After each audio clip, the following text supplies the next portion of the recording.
Humanity's cure for vengeance. When we discovered Earth, we demanded surrender. We did not receive any signs they were even considering it until after a week-long struggle for orbital supremacy that was what the humans would call a curb stomp. We lost only one ship to their desperation. After this, they asked for terms. The exact terms are lost to history, but if they were anything like the usual protocol, it probably involved taking every fifth child as hostage, executing everyone who had fought us, and more such things.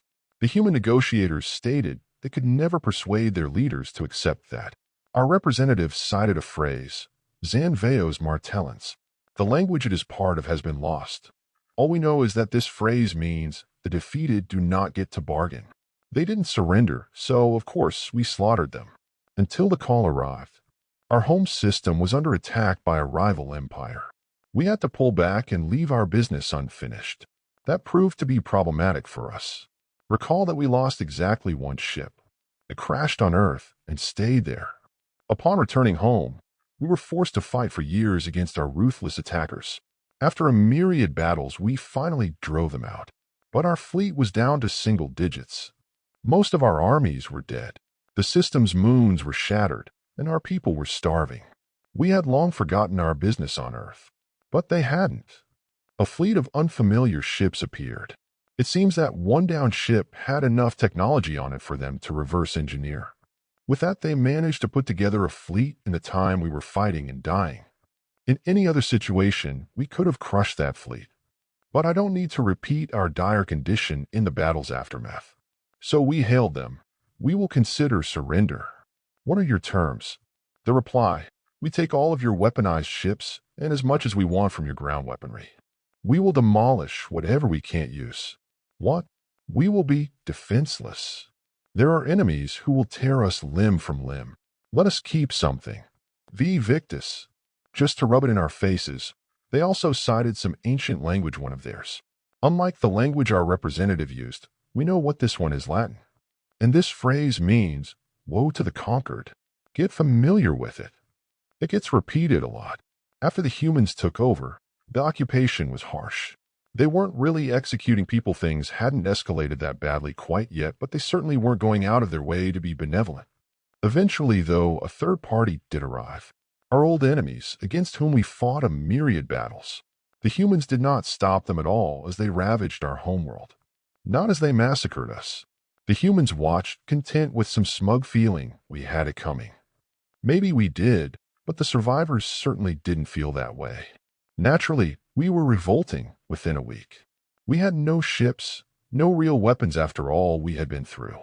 But we were doing everything we could against them. Our revolt did nothing to humanity's dominion over the region, but other events did. Apparently, our old enemies were done with us. Because they moved on to Earth, and then humanity got to join us in the dust of those utterly ruined by that cursed empire. We were ahead in the business of improvising together an excuse of a military from ruins, and so our conquest of Earth began shortly after. V Victus was our shout as we began being tyrants, seeking vengeance for all that had happened to us. Take a guess what happened next. A revolt. For the next 100 years, our little corner of the galaxy was filled with a cry of V Victus. V Victus. V Victus. War unending, as the balance of power swings continuously back and forth. Both of us became something unrecognizable to ourselves.